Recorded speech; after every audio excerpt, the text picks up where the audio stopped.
Welcome to MiConvert. In this tutorial, I will show you how to convert JT files to RBXM format, completely free and online. Open your browser and search for JT to RBXM MiConvert.com. Click on the first result to go straight to the converter. You are now on the JT to RBXM converter page. The interface is clean and easy to use. Let's upload a file.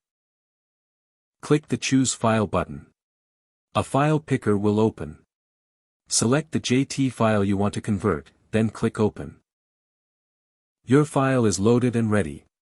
You can see the file name, size, and destination format. Click Convert now to start the conversion. The conversion is in progress.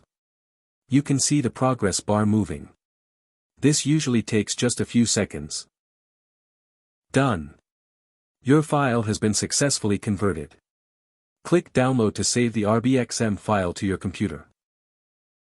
That's it. Visit MiConvert.com for more free conversion tools. Subscribe for more tutorials. Thanks for watching.